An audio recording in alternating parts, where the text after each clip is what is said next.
This is KC Sports Network, proudly presented by Emprise Bank.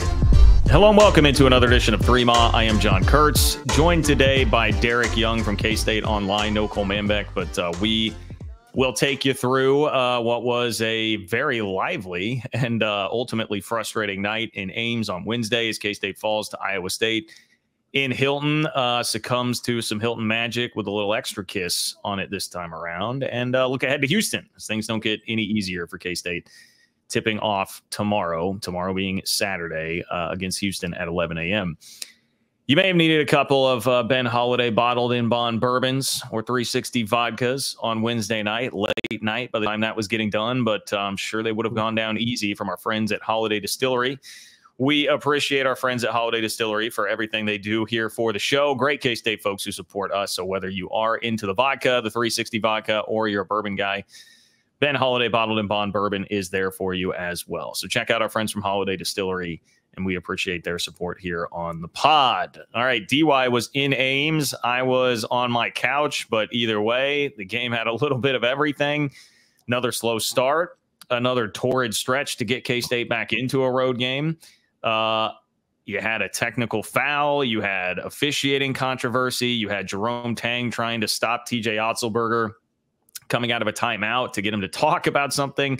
And then a confrontation in the post-game handshake line, and now accusations of espionage being thrown around. So, you know, I went into this game early on thinking like, hey, not feeling great. Iowa State was being allowed to defend really physically in the first half and just seemed to have a lot more energy, if we're being honest.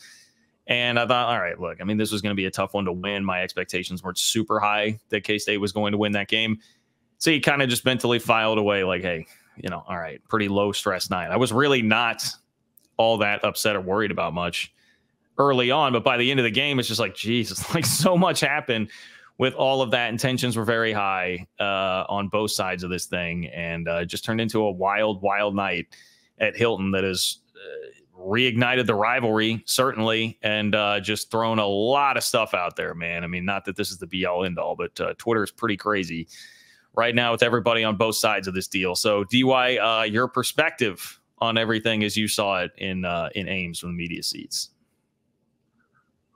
Well, my first observation would be if things are still kind of spiraling on social media between the two sides, then I do a pretty good job of insulating myself because I've been able to kind of steer clear from that, other than seeing, you know, some of the reports that have emanated from that, you know, bizarre contest, you know, Farmageddon basketball, essentially, which that's going to make the March 9th game in Manhattan all the more intriguing. You know, it ended up as crazy as it sounds. It ended up being a double-digit win for Iowa State, but I'm sure it never felt that way for them. It shouldn't have. It was a very close game that did still come down to a possession or two before ultimately free throws and some concessions there, you know, took that game from what, you know, a 3 to a 5-point game to an 11-point game when the final buzzer sounded. Kansas State played tough, gritty. I mean, if they're proving anything on a nightly basis, it's that you have to play the full 40 to beat them, or they won't make you pay. And I do like that this team has that, you know, component to them, because toughness and guts is kind of how they're going to have to get through some of these tougher games, because they're not going to be the more talented team like they were in some cases last year, due to having both Marquise Noel and Keontae Johnson able to make a play, and not having that facet to them on the road will cost them this year. And I think, you know, aside from some of the outside noise that in events that probably had some influence on the game, I think the stardom or the lack thereof at times does hurt you on the road. And I think it probably did, because even when Kansas State got close, they pulled to within 2 several times. They pulled to within 1 several times. They tied it a number of times, but could just never get the lead. They never had the lead. They just couldn't get over that final hump.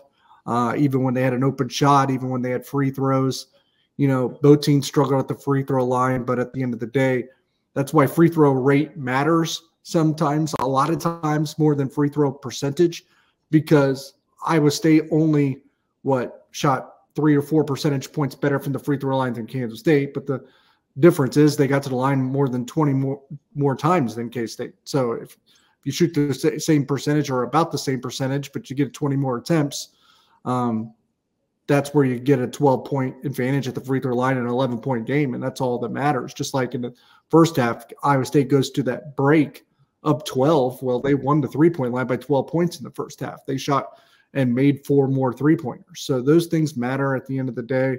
I hate saying this, but it just felt like this. And not that I'm 100% infallible or have exactly the correct pulse on a game, but it felt like even if K-State at one point did grab a lead or kind of take hold, that the officials would have made sure that it didn't go their way anyways. So it just felt like that kind of night. It did, but I mean, I look, and Jerry Pollard, it was a pretty embarrassing effort in a lot of spots, especially the fact that he's like turning to talk to a fan the second that Dorian Finister gets elbowed in the face, and we never get any kind of look back at that. I mean, there's tons of stuff to be really frustrated by. The technical on Tang was weak. I mean, very weak. And of course it came from a call where it's, I guess I don't know what the rule is on a guy stepping on a defender's foot and then falling over, but it sure wasn't a lot, especially compared to what was going on in the first half. But all that being said, I mean, yeah, you got to look in the mirror first. I mean, what you said, DY, is correct. K-State had tons of chances. Once they came back, they made that push early in the second half. And then I just looked from the 15-minute mark to the 2-minute mark of the second half. It was never more than a 2-possession game on one side or the other. And K-State had some leads in that time span.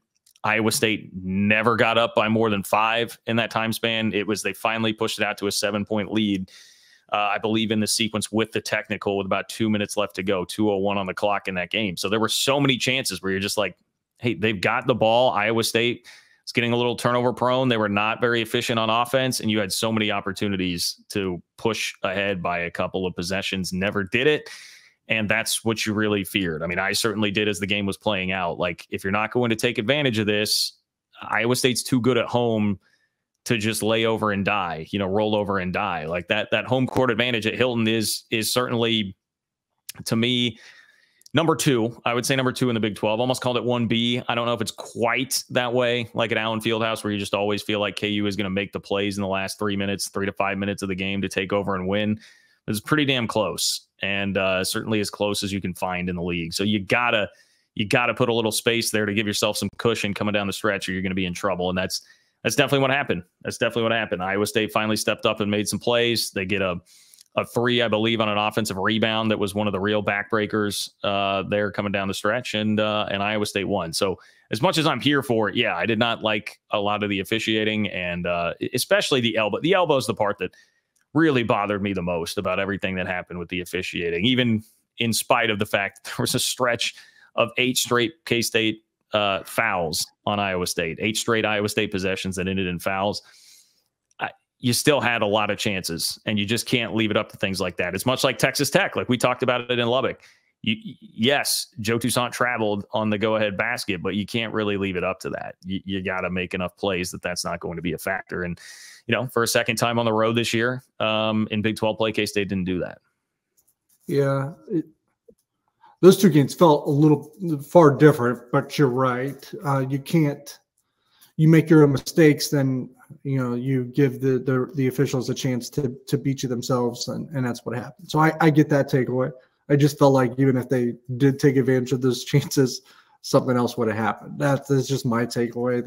It just seemed like a mission there to get a certain thing.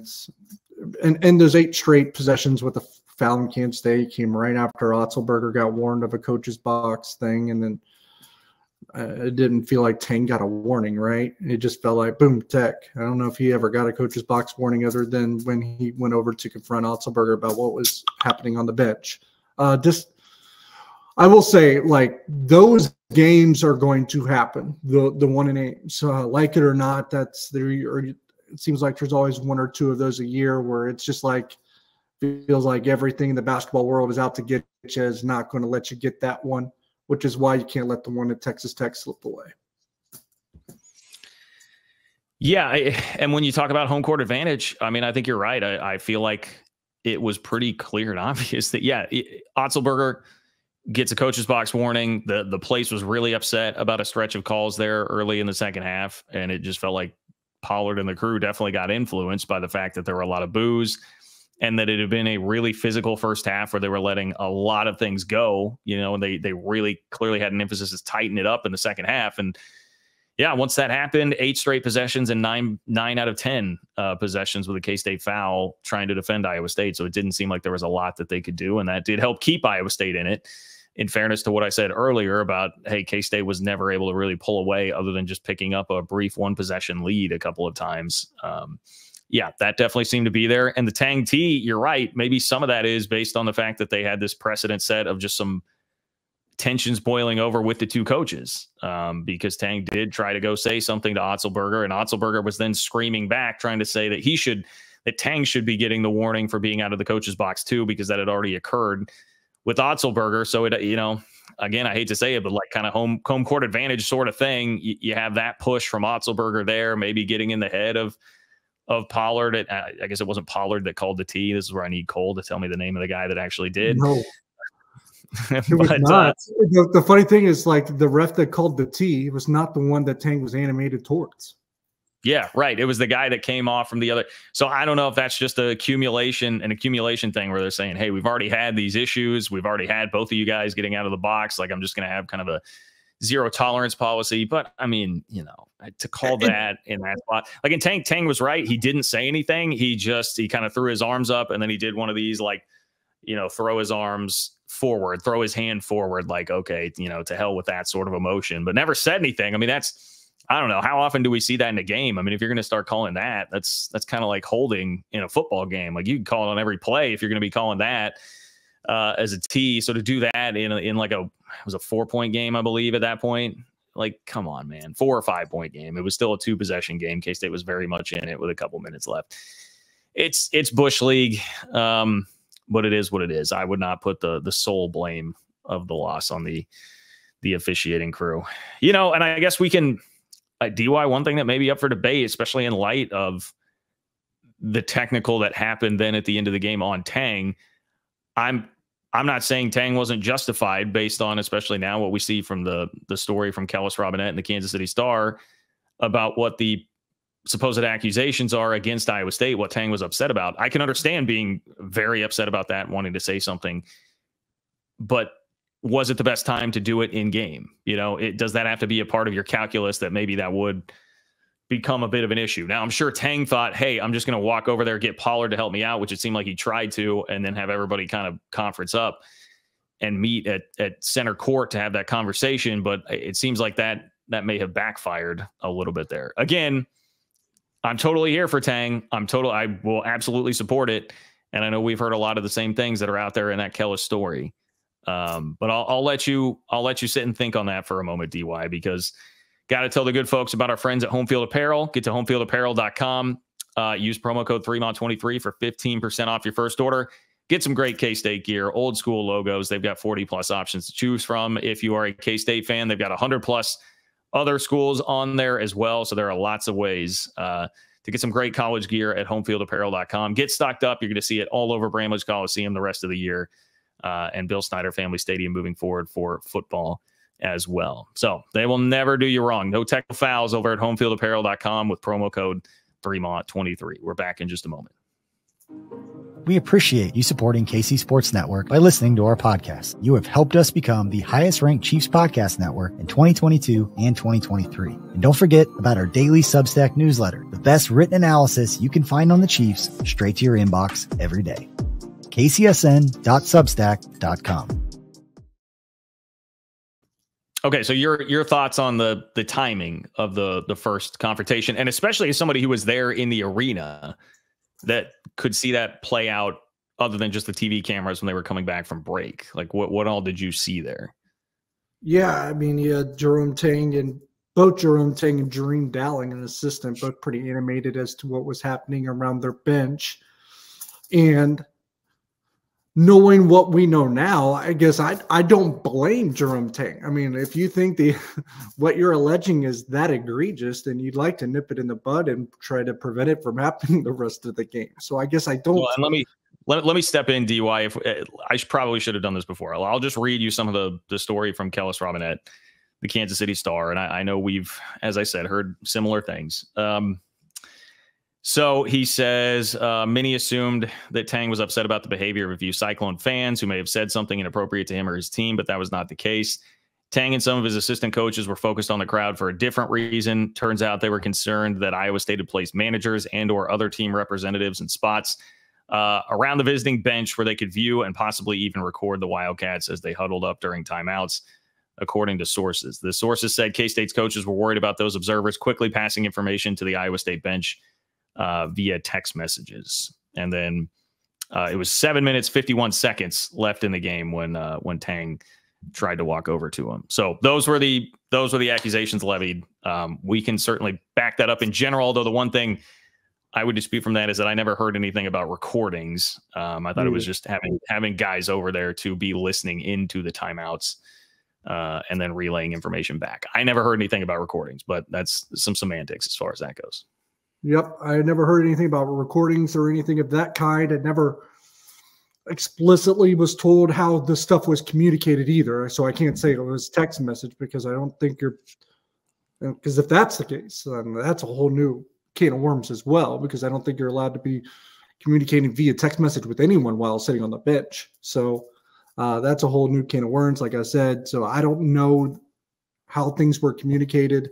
I don't know that there was a recording or not. I don't know how much benefit there would be to a recording, and that wasn't explicitly told to me. But obviously, there's some suspicion and alleged about the activity around the bench, whether some kind of managers or Iowa State personnel snooping, spying on the huddle. And I think that everyone's like, "What's the advantage of that?" Well, if you hear something, maybe you can hear something pertinent, you can buy a possession or two. If you know who's coming out on the floor, if there's like a late sub and you're not aware of till it's too late, but if you're aware of beforehand, you can kind of steal a possession or two. Look, it's Big 12. Like every game, even this one with an 11-point game was still a 1 possession, 2 possession game was the difference. And so if you can steal 1 or 2, that can make a huge impact in Big 12 games. That's everything, really. So yeah, a two possession game with 2 minutes left, right? To your point. Yeah. And then I would also just throw in, this was a tweet that happened real time during the game from Chris Williams, who covers Iowa State. He said, "I have no idea what's going on. One of the K-State assistant coaches pointed over at some ISU managers next to me who were sweeping the floor, and I think yelled, 'cheating mother blankers.'" So that, I mean, honestly turned out to be a pretty prophetic tweet later on, because I think that's basically what the deal seemed to be. Yeah, so that kind of spelled it out, and you hear stuff about maybe someone playing it behind the bench too. I don't know.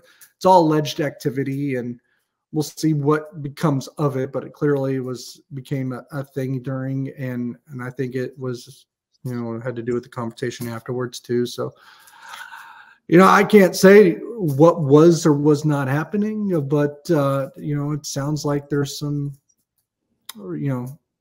at least some links to all of this. But again, it's kind of spiraled so much at this point because, you read some of the things that Kellis wrote that others have written since, and I just can't really confirm some of that, especially the recording element. And I don't know how much, but it's weird to me that they have actual managers sweeping around the timeout huddles. That's inappropriate in any way in general. And, I don't know that should be a thing. And like I said, if you pick up on anything one way or another, whether it's personnel on the floor, that sometimes is a little bit more harder to determine. That's why there's big crowds around some of these benches. Sometimes they're trying to prevent you from knowing who's coming out on the floor. And if a coach thinks it's valuable to know who's on the floor, and if a coach thinks it's valuable to prevent you from knowing who on the floor, that stuff matters. That all coaches will tell you everything matters. You want to steal possession here or there, that's huge, because all these Big 12 games, we've seen them this year, 95% of them are coming down to 1 possession or 2. You steal 1 or 2, that's the difference between winning and losing.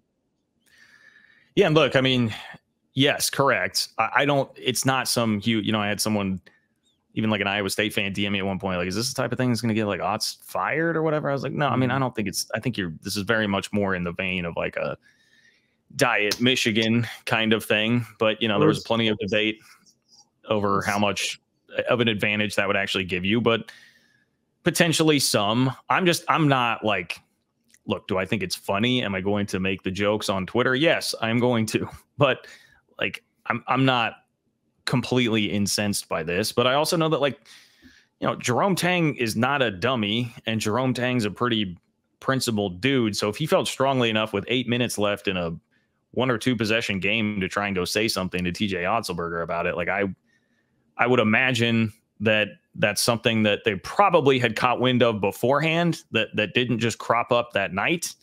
And so it was probably something that had been sitting around for a while, and they felt like there was, my guess would be, if you're going to feel strongly enough to do that, that you got a little bit of confirmation on that. And so it was not just a completely reactionary off the cuff sort of thing. And like, Tang's just so good at controlling emotions and controlling the message most of the time, as evidenced by how he handled it post game, where he just didn't go into it at all, and completely deflected everything to like, hey, TJ's great, love him, respect his program, et cetera, all that. So the trust that I have in Jerome Tang and what I've seen of how he operates as a person, I know that there's got to be something there for him to react that way. I certainly grant him that benefit of the doubt, at least. So, hey, that's where I'm at on it. It'll certainly add some spice to the game coming up on March 9th.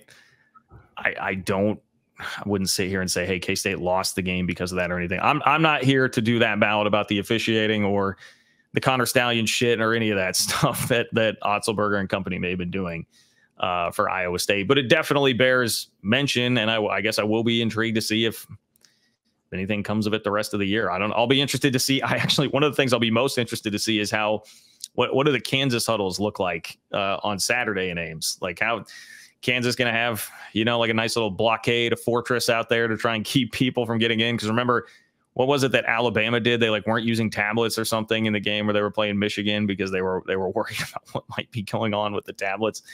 And then, like, you know, does Iowa State, do they still have I'm going to need some eyewitness reports on if they still have the managers over there sweeping. That part will be funny to monitor. But I don't know. That's kind of where I'm at. Also, I mean, and look, I apologize for it on Twitter too. I mean, the natural instinct, I think, from a lot of people who were there seeing it was like seeing the pointing at the stands and thinking like fans had thrown something. And so, yeah, I mean, running with it on Twitter was not my best move, not a great call. I have never professed to be a journalist, and that is why, you know, I'm just a fan that's going to get angry about something and throw it out there. And I was frankly, I was pissed that Otzelberger wouldn't stand there and have a conversation with Tang and just went ballistic trying to get whatever. It's the emotion of the moment. It was not my finest hour for sure. So I'm not saying that anybody has to totally trust me on all of this either, but just my perspective on the whole thing. That's the last thing that I would say about it, just to cap it, you know. Hopefully cooler heads prevail and everybody just moves on now. Same. And I think that's probably going to be the result of this. And if alleged activity was true, I'm sure this just puts a stop to it. And there's probably nothing else that comes of it, I would imagine. Although the Jerome Tang Kansas State games and Ames going forward will be interesting, because I will say this, and it makes the atmospheres fun. That's why the Big 12 basketball is what it is, atop the college basketball pyramid in general. But like, the vitriol and the regional rivalries that are still take place and are fun, right? And going to Lubbock is fun, because typically, even when they're just at least respectable, that place is on fire. When Kansas State's at least respectable, that place is on fire. When Iowa State's at least respectable, that place is on fire. And KU's always, you know, is what it is. Really, every atmosphere in the Big 12 is just a powder keg. West Virginia is the same way. You're going to bring other schools. BYU appears to be the same way. Houston's a national title contender. I'm probably leaving some out. Baylor has a much better one now that they've moved into their new building, and it's a little bit smaller and a little bit more intimate. The only ones that are kind of dull are the ones at Oklahoma, both Oklahoma schools and TCU, and even TCU starting to pick it up a little bit. So, Jerome Tang, to no fault of his own, he did everything no differently than I would have. And he was even probably more conciliatory and respectful and appreciative of Iowa State than I would have been in his post-game press conference, considering the circumstances and everything that had unfolded that night. But like, by the time that game was over, Iowa State, that entire building wanted a piece of Jerome Tang, and I'm sure that's going to be the case now every time he steps into Hilton Coliseum. Yeah, well, and I mean, we can talk about all that. I've heard some points made on the other side, like, hey, Tang really ignited the crowd, and it wasn't that. It was kind of tame for a while and then exploded. I mean, yes, but I think if he's justified in what he is saying here, I can certainly understand why he's so upset. But also, I think some of it was the officiating. It was really when Iowa State fans started getting upset about foul calls there. That's when the K-State was making a run simultaneously. Both of those things raised the level because, like, Iowa State was just in control in the first half, so it did feel a little bit more subdued there. That's just addressing some of what I've seen. I've seen a lot of, like, Tang's a paranoid whiner and all that stuff, and, like, that I would certainly disagree with. I mean, how many times Iowa State's played this fucking victim card about officiating in Big 12 football games for like going on a decade now. So I really don't want to hear it about anybody being a whiner on this side when that's been their entire identity for going on a decade once again. So I will shut that part down. But I think some of the points of like, hey, did that ratchet up the intensity in the arena and get the crowd more into it? Absolutely it did. And I also would say, I also would say that I don't have, I mean, people are pointing out like the Jim Carrey guy that like it was screaming at him and a couple of guys there, I mean, look, we know that's how it happens in Ames. You had the one guy who's like a prominent figure in Ames try to fight Bill Self that one time. Like, yeah, man, they've got some dorks that get really angry there. That does happen generally in a lot of different arenas across the conference and across the country. So I'm not particularly bothered by that element either. I think that's I'm not bothered by any of that. And like I said, I don't think Jerome Tang really made any false steps. But I'm just saying, like, moving forward, I think this thing is a little bit spiced up. Like, by the time Jerome Tang, even walking off that court, like at the end of the game, like everybody stuck around, and that was about as unwelcome of an exit as I've seen for a head coach in one place. So, I mean, that they are just to no fault of his own. Like I said, Jerome Tang is going to be enemy number one every time he steps foot in Ames from now on. Yeah. Well, and I will say, every time I continue to hear the FK State chants in Ames, or even like when Mizzou plays Mr. Brightside, I am like, I do really appreciate Jerome Tang for stopping that, because it is kind of just like, okay. I mean, I just roll my eyes at it now. And I know glass houses, we did it for years. I'm just not particularly thrilled with that period of our history at this point in time. And I'm very grateful that Jerome Tang put it into that. So anyway, hopefully we can get back into the game, because I think there is still a lot to take from this game. Hopefully you didn't have money on the Cats, because K-State did not cover in the game. But if you did have money on it, at least it would have been a DraftKings Sportsbook, right? The official sports betting partner of the NFL playoffs, bringing you an offer that'll help make the playoffs electrifying. New customers can bet $5 on any game and get $200 instantly in bonus bets. Download the DraftKings Sportsbook app now and use code KCSN. New customers can bet just $5 to get $200 instantly in bonus bets, only on DraftKings Sportsbook with code KCSN. The crown is yours. Gambling problem? Call 1-800-GAMBLER or visit www.1800gambler.net. In New York, call 877-8-HOPE-NY or text HOPE-NY. In Connecticut, help is available for problem gambling. Call 888-78-9777 or visit ccpg.org. Please play responsibly on behalf of Boot Hill Casino and Resort. 21 plus, age varies by jurisdiction, except if you're in Ontario. Poor Ontario, but I know that Ontario would never practice in the espionage of the Iowa State Cyclones. They have some morals there in Ontario, so I do appreciate them for that. Take solace in that, and take solace that you aren't degenerate gamblers like all the student athletes in the state of Iowa, thanks to what we found out over this past year, Ontario. Bonus bets expire 168 hours after issuance. See dkng.com/football for eligibility and deposit restrictions, terms, and responsible gaming resources. One thing I would point out about this actual game, it was another slow start, and I do wish they could avoid these slow starts on the road. But a part of the reason, I think, for the slow start is that Cam Carter got 2 fouls in 26 seconds, I think it was. It was like the 1934 mark. Maybe it was the 1936 mark of the first half when he's on the bench with 2 fouls. And then he wound up picking up a fourth with about 6 minutes left to go too. And that one, you can say what you will about the first two. I definitely thought one of them was kind of cheap. The fourth foul, I think, is on Cam. And he just got a little carried away with a one-on-one matchup that was going on back and forth there. But that seemed to really hurt because Cam played pretty well, and they could have really used his defense in particular in the first half when K-State was really struggling to defend Iowa State. That is something that I do think deserves mention as one of the biggest factors in the game. Yeah, I mean, they give up 41 points, right, in the first half, I believe. I don't remember the last time that happened. It was a very uncharacteristic defense from Kansas State. And as you alluded to, I don't think it's a coincidence that your defense kind of goes to smithereens a little bit simultaneously while losing your best perimeter defender player, because Iowa State had a lot of good looks from the three-point line. So it probably had some kind of offensive impact, especially since Cam came out in the second half and was shooting pretty well, right? He had a step-back three-pointer. I think he hit another one.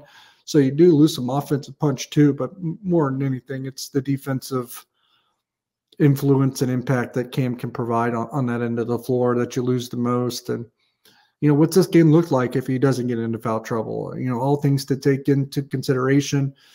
If you want a glass half full, silver linings element to this game too, something that I just pointed out in expert analysis that we just published on K-State Online is, again, I thought, and typically this doesn't happen on the road, that you still got some steps forward from the bench. You had RJ Jones hitting another pretty corner three in a significant moment as well.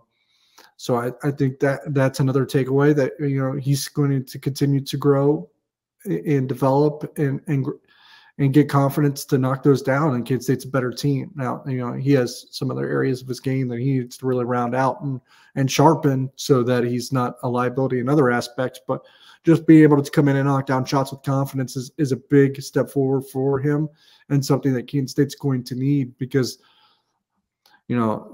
say what you want about Tyler Perry, he's given him a lot, and you wonder if it's his role and his responsibilities are so widespread and all-encompassing that it is affecting his own shot, because he's never shot this poorly throughout a season. But he's taken on a lot more. I mean, you could tell there's points in the game where he's just gassed too. So he's playing at a picker pace. He's playing a position that he hasn't before. He's taking on a role he hasn't before. He's taking on responsibilities he hasn't before. He's becoming more of a facilitator, better at that than he ever has been before, better defender than he ever has been before. And you wonder if that's all that stuff is kind of contributing to him not shooting as well, which is why, when you have RJ Jones knock down a couple of shots, why that's kind of a big deal for Kansas State. Another guy that had some moments that weren't so good, but he had other moments where he flashed and really provided a punch too, is Jarrell Colbert. Look, you'd like the bench players that are coming in to avoid some massive mistakes that they are still making at times, but now they are providing some bright spots in some good moments that they weren't before. So they're at least getting a little bit more production, and that part of the team is developing at a nice pace, where I don't know if I would have said that a month ago. So you need more from them. You need them to kind of correct some of their flaws, but they're also giving you some perks that they weren't a month ago. And I think that's a good sign for Kansas State moving forward. So especially Jarrell Colbert allows you to play Will McNair a little bit less. When he plays less, he's more effective. This wasn't his best game for McNair. I get that. But, he's a better player when he only has to play 25 to 28 minutes. Cam Carter is a better player when he only has to play 32 to 35 minutes. Tyler Perry is a better player when he only has to play 32 or 35 minutes. So the fact that RJ Jones is improving, Jarrell Colbert is improving, those are big things. And I thought also, don't want to leave it out, that I thought it was the best game that we've seen from Day Ames in quite some time, maybe multiple months. So those are silver linings in what is a disappointing loss. But I'll point out, for me, just the way that this game unfolded and kind of, almost felt like you had the world out to get you a little bit because you were, working against multiple things. I don't think this loss was more disappointing than one at Texas Tech. I think that's the one that is most disappointing, because that was clearly the most gettable and one that they shouldn't have let slip away. Yeah, I mean, that was one that they let slip away. Here, They were just in a battle. But Day-Day is a great point. I wanted to make sure that that really gets emphasized. I mean, I have to go back and look through the Day-Day game log. I can't remember in the early non-con what he was doing, but it's definitely the best conference game that Day-Day's played easily, and the best game that he's played in a long time. And he just, at that point, the way he played in Ames was like a playable guard. Like, that's a playable Big 12 guard. And I think for a while, he's a freshman. Like, he's battling through it, and there's way more on his plate than was expected to be this year because of the Quez Glover injury and everything that's happened. But, you know, for a while, he was borderline unplayable. And I think now we've seen him take a step forward. He got to the rim, finished, and got fouled one time. I mean, I just hope those sorts of things can elevate his confidence, because he's really struggled from the field. Cole has outlined it. The guy has struggled immensely from the field and has not been able to finish well. And that I hope is a real confidence boost for him going forward. Much like we've now, RJ Jones had the moment against Baylor where he stepped up and hit a big three, and now has been a little bit better. You know, seems a little bit more confident when he's out there in Big 12 play, and the coaching staff trusts him a little bit more. I'm hopeful that has happened there with Day-Day, and then yes, Jarrell Colbert too. So yeah, honestly, like, you know, if you take away all the wild stuff from this game, I literally was just like, based on what our expectation was of this team after everything that happened with Tomlin, like Tomlin and Glover, and not having them, like, you know, the fact that they continue to prove that they can be competitive and be right there in a game with anybody in the league so far is incredibly encouraging. Like, we'll find out, I guess, at Houston. I say anybody in the league. Houston right now looks like the class, so we'll see what happens on Saturday. That may not be the case. But other than that, they continue to impress me. I didn't, especially after the way it started in Ames, they show a lot of toughness, and they can battle back, and they're going to be in all these games. So I still feel relatively encouraged about where the team is. It's just right now separating that from like all the outside noise and the stuff that happened and the fans and everything else going on with the extracurriculars from the game. Those are the two distinctions for me. If you're talking about the actual team, I'm okay with it. I'm okay with where they're at right now.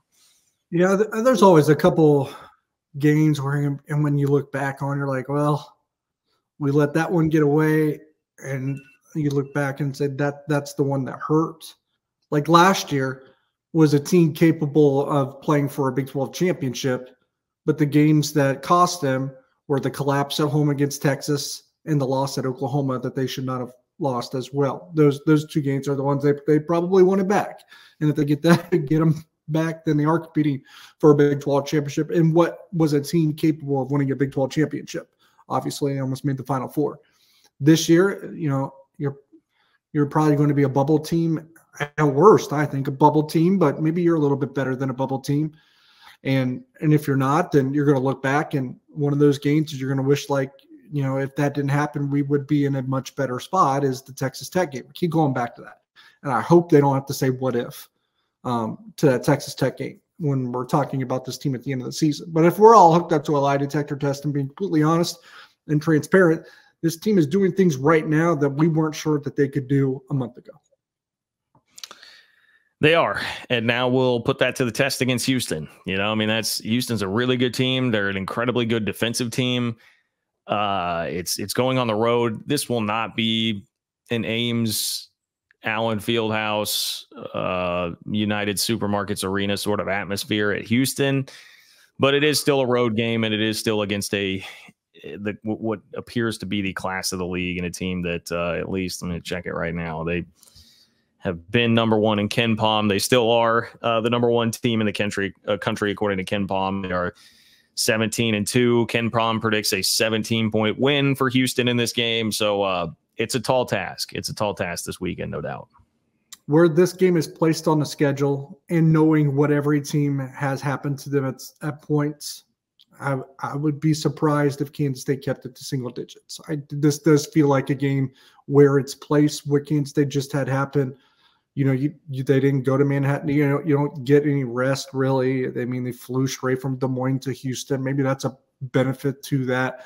But just like the emotional wear and tear from that game, Houston seems to have reversed it and kind of turned it around after those consecutive road losses. They are number one in a lot of the, you know, advanced metrics, those components like Ken Palm, and they're a really good offensive rebounding team. They're a really good defensive team. Jamal Shedd is playing very, very good. LJ Cryer is starting to figure it out. every team is, most teams, even the good ones, have kind of had a game where someone has took it to them a little bit. And I have a hard time thinking that Houston's not going to take it to Kansas State a little bit. I hope I am wrong. Yeah, we haven't seen it. I mean, we really have not since, I guess, USC and Miami. We haven't seen it happen to this team. I know you watch a lot more Houston than I do. So what's your read on? We don't have Cole today for like all the crazy numbers, but what's your read on what Houston is and what they're going to throw at K-State? Physical, very physical, crash the glass and make you shoot contested shots. And I mean, if you think about it, not really a great matchup either, right? They're going to force turnovers and they're going to crash the offensive glass, which is two things where Kansas State's a little weak. But to the point, Iowa State was that way, and he kept it close in Ames. But I think Houston is a better team and a little bit more athletic than Iowa State as well. So I don't love where this game, what's going to go. I wish Kansas State would get Houston at home because, like we said, Kansas State could beat and play with anyone in their own house. Heck, they're showing they can do it on the road too, right? I don't want to discount them too much because you're right there with Iowa State and Texas Tech in road games, and you should have won in Lubbock. But you just feel much better about this if it was in Bramlage Coliseum. And look, Kansas State has one road win this year. I think they need one or two more inside the Big 12. I don't think just winning West Virginia is really going to do it. But it could if you win all of your home games and go 9-0 at home. They went 8-1 at home last year. Should have been 9-0 because they should have beat Texas. So they're plenty capable of it. And I think Kansas State's much like Iowa State, KU, and Texas Tech in terms of home atmospheres in the difficulty of winning in that particular place. I mean, Iowa State can go 9-0 at home, but KU can, Texas Tech can. I mean, Kansas State is one of those teams that can go 9-0 at home too. And if you do, you're really lessening your margin for error, or you increase your margin for error on the road. You would still like to get one or two more, but Kansas State has enough quad one games at home to where if they were to just take care of business in Bramlage Coliseum, they're in the NCAA tournament, in my opinion, because that would make them 10-8 at worst in the Big 12. And that's, you're talking about maybe 4 or 5 more quad one wins. I think it's plenty. Yeah. I mean, I think they will probably wind up dropping a game or two at home, and they're going to need to take another game at least on the road the rest of the way. So this is a tough one to ask for, but we'll see. Yeah. Hey, any closing thoughts here on K-State hoops before we get out of here? Yeah, I mean, everyone has a bad taste in their mouth from what happened on Wednesday, but I think, and you kind of laid this out, I mean, this team, if we're being honest about where we felt they were a month ago, I mean, I know everyone's frustrated at any loss. I get that. But they're showing encouraging signs to me that shows that, like, yes, they're bad. They play bad enough sometimes, low enough sometimes to be a bubble team or a team that's going to fight for their life to get into the NCAA tournament. But you also got to take them at their best too. And when they're at their best, we've seen it. They can compete with anyone. I kind of marvel at how much they're getting out of this team and this roster right now. So, hey, put it to the test at Houston, come back, and then you've got a big home game that I think is definitely winnable against Oklahoma. Yeah, Oklahoma on Tuesday will be a game that K-State very, very well should be able to get. All right, well, thanks for hanging with us with no Cole here today. We appreciate Nick Springer behind the scenes as always. Thanks to our friends at Holiday Distillery, at DraftKings. Shout out to you, Ontario, and of course, Home Field Apparel as well. Thanks for listening to another edition of 3 Ma. We will talk to you soon.